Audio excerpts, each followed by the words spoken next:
Hey everybody. Out on the road down here on Rockford File Road.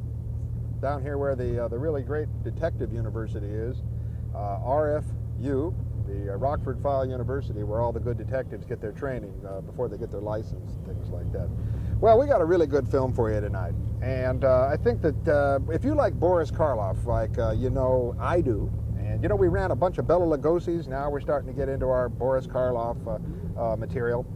You're really going to enjoy this 1936 British film, produced by Balkan, Michael Balkan, who did a lot of the Hitchcock British things, and likewise shot by a guy named Cox, John Cox, who also shot a lot of Hitchcock's better British things. Want to go that way? Okay, I'm all for it.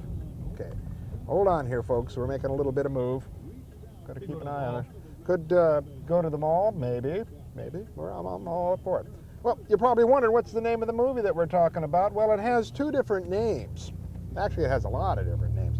But the name under which you're going to see it is called The Man Who Lived Again. And that kind of fits it. There's another title that's called The Man Who Changed His Mind. And that kind of fits it as well, because here's what this film is about. Boris Karloff plays this renegade mad scientist, you know. You're kind of renegade when you're a mad scientist. It's not like you go to school to be a mad scientist.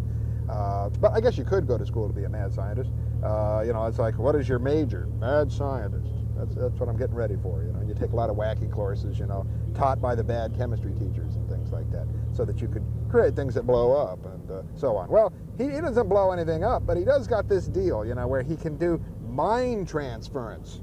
Cool. Where he can transfer the thoughts from one guy to another. He plays this Dr. Lawrence. Yeah, great name. And he's always smoking a cigarette all the time. It's really cool. He's always smoking all the time through the whole thing. I think that's sort of a mad scientist trademark for this. Maybe in the school that he went to be a mad scientist, they said you got to smoke all the time. And it kind of fits, okay? And he's always looking kind of smoky and nicotine-filled, you know, things like that.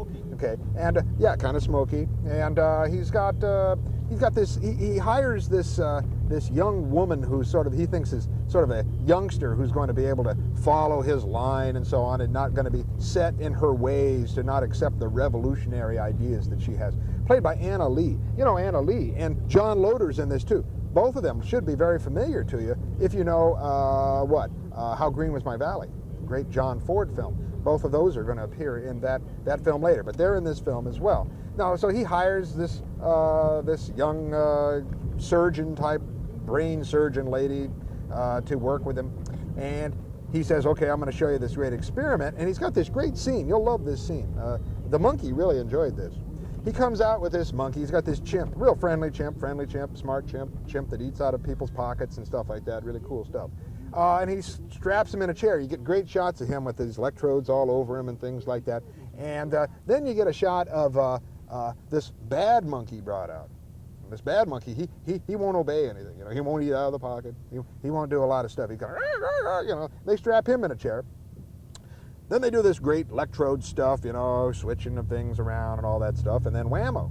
What do you got? You know, good monkey now bad monkey now good monkey, and the bad monkey now eats out of the man's pocket. Kind of cool. So that's the demonstration. And what he wants to do is test this out on human beings. I'm hoping I'm knowing where I'm going here. I'm kind of driving kind of blind. Okay, yep, maybe go up to Goodwill, one of my favorite places. Let's go out this way. The film is directed by Stevenson, Robert Stevenson. And he's just getting started here, but you'll know him. He makes some of the great films of all time at Disney. Love Bug. Yep, made the Love Bug. Shaggy D.A. did that too. You know, he's working with the good stuff. So he really got a yen for that science fiction stuff. So when he gets Herbie the Love Bug, you know, it's a great science fiction film. Shaggy D.A., you know, he's working with the good stuff. He's really getting himself going here. The film has a great look to it. I think Boris Karloff does a fantastic job in this film. Anna Lee, John Loder. The experiments are great. They put these guys in little booths when they do it with humans, and they walk out switched. It's really great. I'm not going to give away much of the ending, because the ending of this film is really fun. This is a film that when I was sitting there watching it, I was just wishing that that we had more films like this to show you guys. I think you're going to have a great time with it. A British film, 1936, you know, Boris Karloff, much as Bela Lugosi. when they get started, you know, they make their big hits like in Dracula or Frankenstein. They make a name for themselves, and then they have to go out and work in smaller pictures in a variety of different countries. Well, just like with Christopher Lee, after he made his big moves in Dracula and Frankenstein too, he'd have to go out to Italy and go off to Spain and Germany and things to work.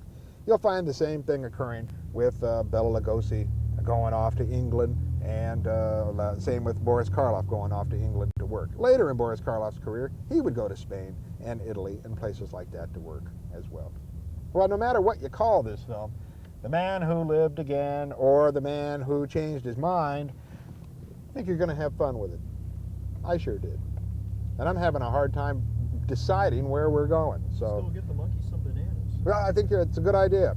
I think we should show this film again to him. He got such a kick out of it, you know. The monkey gets kind of tired in his cage. We haven't brought him out for a while, you know.